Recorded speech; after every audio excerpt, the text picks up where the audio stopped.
Hello, everyone, and welcome to Inside the Newsroom. I'm Joey Taylor. Inside the Newsroom brings you the trending stories of the KELOLAND area, where we bring in our newsroom staff members to the digital desk to talk about these stories. They're the same ones you see every day on our newscast and at KELOLAND.com.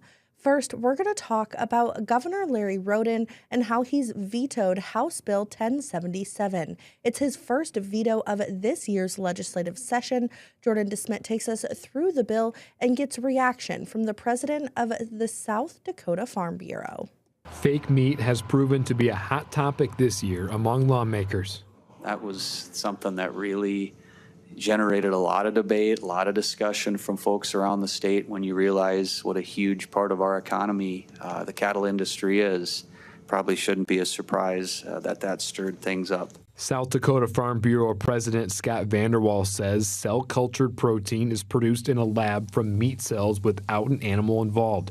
House Bill 1077 would consider cell-cultured protein adulterated and ban it from the state. The supporters would say, we just don't think that it's a good thing and we want to ban it because it's just not what we want to sell. Vanderwall does not endorse cell-cultured protein, but opposes HB 1077. He says it changes the legal definition of adulterated food. When most of us think about the word adulterated, it means things like poisonous, diseased, or produced in unsanitary conditions or something harmful added to it. If this product is approved by the FDA, USDA, or another agency like that, it would not be adulterated simply by its mere existence. As a compromise, Roden is advocating for an amended version of Senate Bill 124, which would call for a 5-year temporary moratorium or pause to allow for further study. We don't think that really hurts much because the product isn't approved now. It's not in production. It might be 5 years before it's available to consumers, so that's not a big concern to us. All right, we're going to bring in Jordan now. Jordan, thank you for joining us. Now, you know, it was kind of mentioned in this story, but this bill has been a hot topic out in Pierre to legislators and around the state. But in your research and putting this story together, what really are people saying? What are you learning? Yeah, it was really, from what I've seen, a mixed reaction among people like cattle producers and things like that. And so really, I think the people who were for it were like, we don't like this product. It shouldn't even be out here. But I think that the people who were against the bill were like, well, hold on, let's pump the brakes a little bit. I think there's a lot of cattle producers who say, well, I don't really like this type of beef, this fake meat. But at the same time, they're like, okay, this bill might not be the right way to go about regulating it. So, Jordan, what are legislators really saying about this bill? Because I know in your article it was mentioned that the sponsor of the bill was disappointed and that legislators are able to override the governor's veto. So what are they really saying? Yeah, so Lauren Nelson, who you mentioned was the main sponsor of the Senate, she said, yeah, she was disappointed, but at the same time, she's like, look, if the research proves that this is dangerous or it isn't dangerous, whatever it may be, we can just go back and we can change some things in the bill. And yes, you did mention it is possible to override the veto. You need a 2/3 majority in the House and the Senate. So it's a really tall task, and it's hard to override a governor's veto. All right. And is there anything really important that people should take a look at when it comes to this bill or anything the governor really vetoes, but really specifically this bill with fake meat? Yeah, I mean, just honestly, just be informed, right? Just understand. I mean, look into the process of what goes into making this meat, and look at what goes in the process of producing, real meat, I guess, produced from animals, and just do the research yourself and understand and figure out if this is the best for you or not. Perfect. Well, thank you so much for joining us, folks. Stick around because after the break, we'll show you how one student is spearheading a project showcasing local Black history told through photos.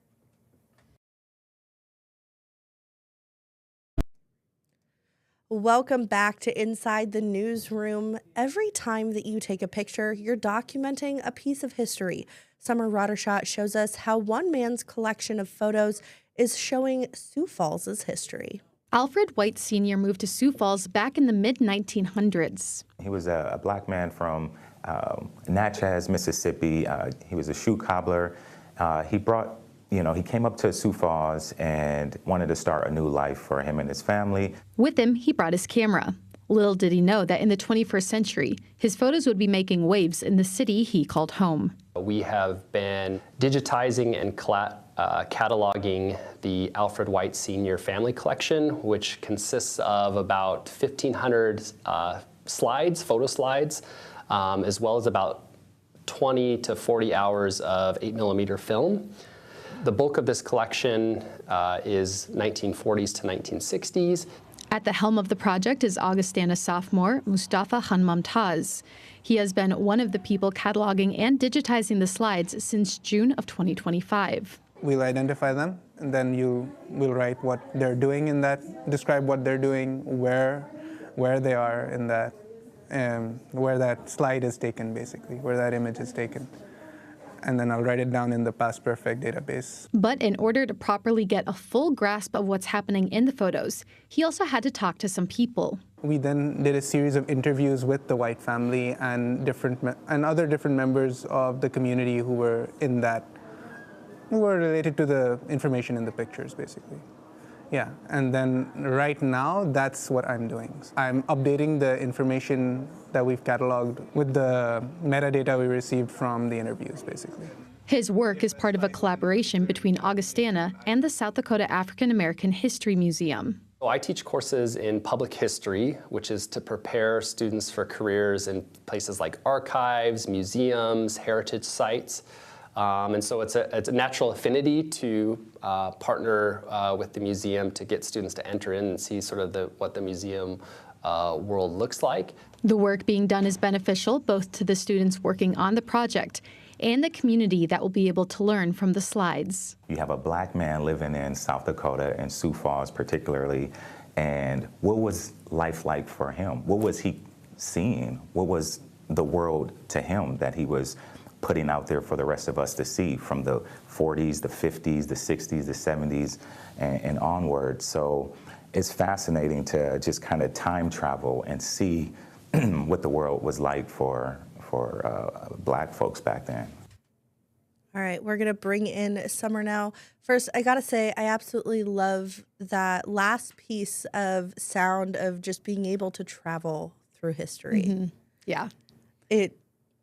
I love it. Sorry. But first, really talk to me about how did you find this story? Because I find it absolutely fascinating. This was quite an adventure of a story. I went up to one of my bosses and I was like, hey, I don't really have any story ideas, but I know I want to do something for Black History Month. I'm like, do you have anything that you think you could connect me with? And she had heard about this story with Mustafa, and it was sort of funny because through this story, I actually got another story where I did a week ago because I got connected with the South Dakota African American History Museum and the lead curator there, Zachariah Van Harris III. And so we were going to do this like a week ago or so, and it didn't quite work out. So I did the story on Porter Williams and the art display up in Brookings. So I did that one first, but then Mustafa, because there was J-term, we finally set everything up and I got to talk to him and the professor and Zachariah. And it was just a super cool, it took us a while to get to the end, but we eventually did. And I was so excited the whole time that we were doing these interviews, because atypically, our packages are supposed to be, a minute and a half-ish. Right. Usually they like it even a little bit shorter. And you and I were talking that this pack was closer to 2 minutes and 40 seconds. And I even joked with my interviewees, I'm like, I don't know how I'm supposed to fit all of this information into a minute and a half pack, just because there was so much and it was so interesting, and there were so many moving pieces that I'll be honest, I struggled a little bit because I'm like, I can't make this as short as we typically would like stories to be. So Right. Well, and I would say with that too, just as journalists, sometimes that's hard to fit all that information. So you were able to go a little longer with this story. Was there anything that maybe you didn't get to include that you really wanted to, but again, it was getting close to that, 3-minute mark? Yeah. There definitely was I mean, the whole reason that they're categorizing and digitizing all of this stuff, and I think I did have it in my tag, but it was because there aren't that many registered historical sites in South Dakota that have to do with Black history. And so the end goal of this entire thing is they're trying to submit 3 different sites. I believe in the Sioux Falls area. Don't quote me on that part, but they're trying to submit 3 different sites to that that register to be labeled as historical places. So, and like I said, there was a whole other section that we could have talked on this. I think I had close to 30 minutes worth of interviews. So there definitely was more, but just trying to condense it down as much as possible. But yeah, we didn't even get to the whole second part of this project, but hopefully I'll be able to cover it at a different time. Perfect. Talk to me a little bit about the timeline. They said June 2025 is when he started, Yeah. and it's February 2026. February, yep. So they have a grant to be doing all of this, and it's a 2-year grant. So essentially, I believe when they got the grant was about the same time they started. So and Mustafa was talking to me. He's like, I keep thinking I'm close to being done. But then like 1,500 slides and adding like descriptions under each of them is going to take you a while. So I think he said he was close to about halfway done with parts of it. So hopefully in the next couple of months, I think is his goal. But TBD. TBD. Is there anything people really should take away, or that, they want people to take away from this story that you put together? I think it's just really cool seeing Sioux Falls through the lens of a man who lived back in the 40s and the 60s. And this was, they were telling me in the interviews that, we think of civil rights and all the advocacy that was happening around that as a lot of things that were happening in the South. But they were like, no, stuff like that was still happening up here in Sioux Falls, whether you understand it or not. And I feel like being able to look through this man's camera lens and see everything that he saw. And I mean, like I said, 1,500 slides that's a lot of pictures. And I think there was even some video too, or even more. So there's so much stuff. So being able to see a pivotal time in civil rights through a camera lens in Sioux Falls is just amazing. And it was also cool because, we were talking with an Augustana student and an Augustana professor, and at least one, if not 2 of this guy's daughters went to Augustana. So it's also cool for the people at Augustana to be able to see like what things have changed, what things are different, and just how that played a role in all of it. So it's super cool. Perfect. Well, thank you so much for joining us. That is all the time we have to get some more stories in. We're going to take a quick break. Don't go anywhere. We will be right back.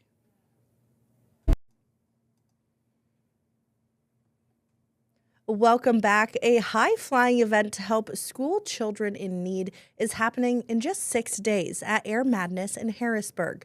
KELOLAND's Travis Fossing tells us how a day of bouncing will benefit kids at 12 area schools. Operation Hope and Caring is an ongoing effort from Levo Credit Union to benefit local schools most affected by poverty. These are kids with adult problems sometimes, and if we can help remove those challenges in their lives and just let them learn, then this is amazing. The dollars raised are given to local Title I schools and used differently by nearly every principal. We had one school that developed a pantry of necessities like toilet paper that kids could take home to their families just to help out a little bit.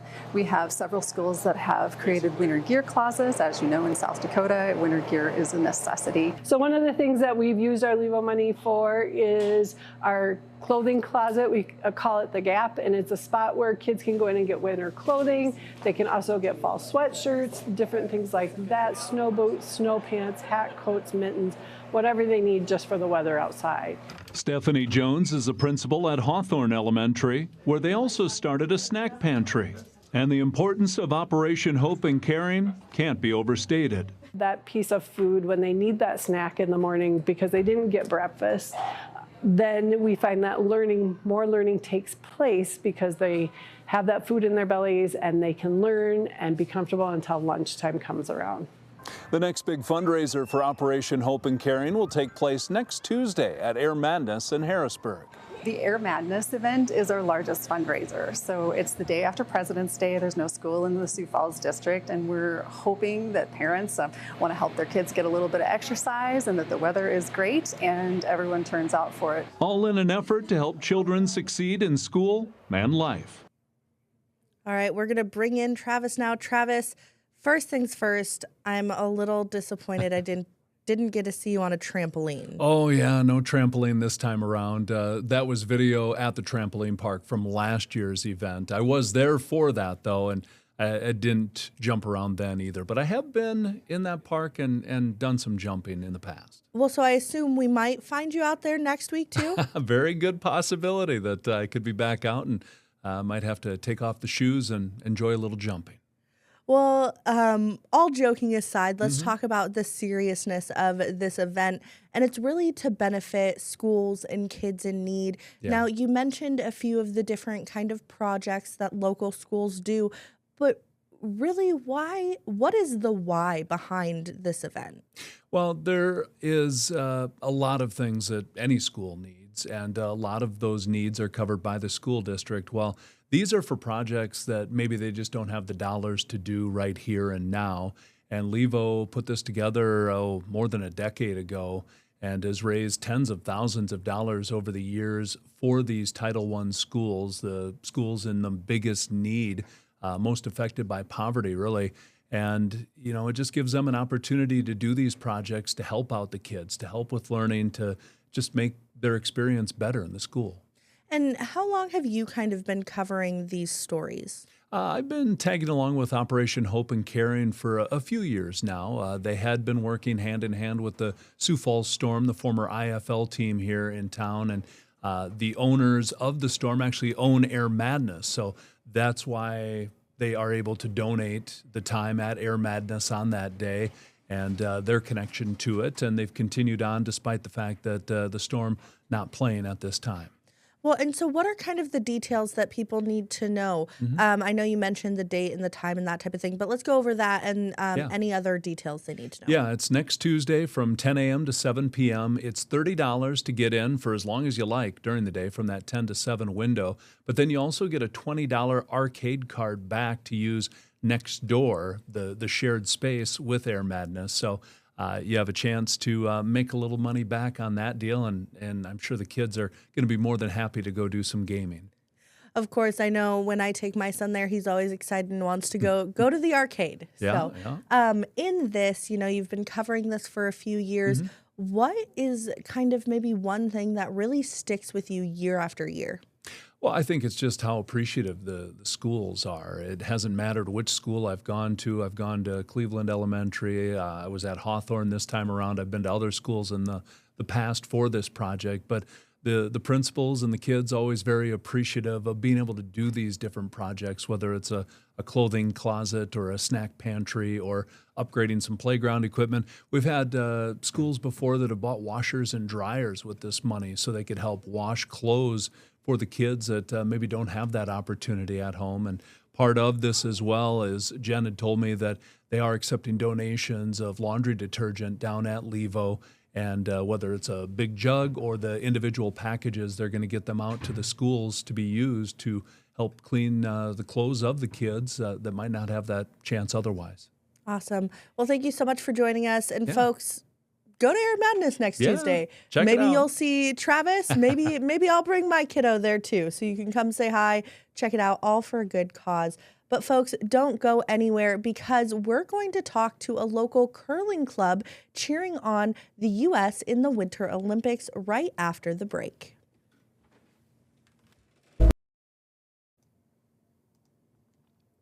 Welcome back to Inside the Newsroom. To wrap up our show today, we're going to talk about the Olympics as Team USA competed for a gold medal in mixed doubles curling this week. Sydney Hoyer talks with a local curling club about cheering on the team from right here in South Dakota. Multiple times a week, Sioux Falls Curling meets to practice and improve their curling skills. But today, they got together for a different reason. I was so excited to see the semifinal match yesterday and to see them actually make it to the gold medal round.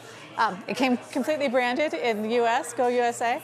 Before qualifying for the Olympics, the athletes came to Sioux Falls for the Olympic curling trials. Being able to help with the trials was absolutely fantastic. I got to meet Corey Tees and the rest of the women's team.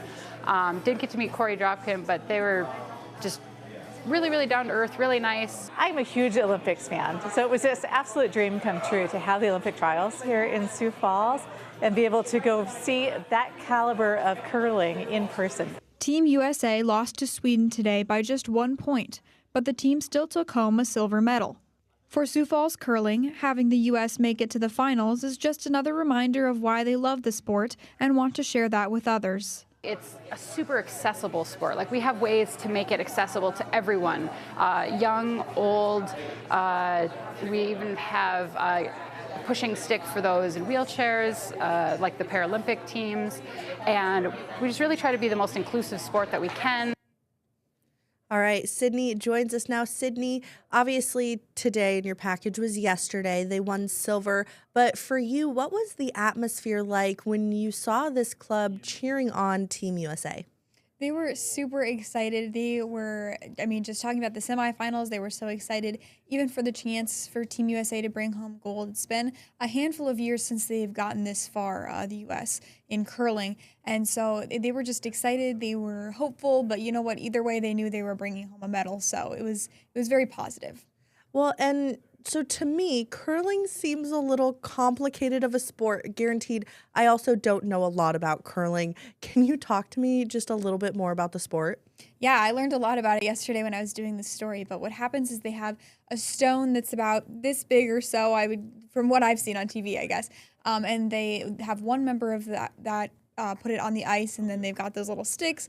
I don't know any of the technical terms, if I'm being honest, but they're trying to make it into what looks like, kind of your typical target. But they can bump the other team's stones out of the way as well. And each round, they each have 5 stones.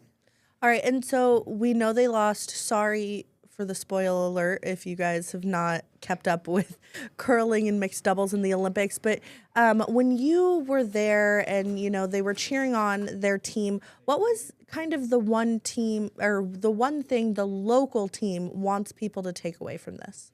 I think they just have a very obvious love for this sport. And, the curling club here, I don't think it's anything huge by any means, but the members who are a part of it are so passionate about it. I mean, there were people who were there who had been doing it for 10 years, and there was another guy there who'd only done it 4 times ever. And so no matter their skill level, they were just so accepting, and they'd want anyone who wants a chance to try the sport to be able to. Perfect. Well, that is going to be all the time we have for today. Thank you so much for joining us and giving us a little insight into curling. And folks, you can catch Inside the Newsroom every weekday at 1 and 3 o'clock on KELOLAND Plus. Until next time, have a great day.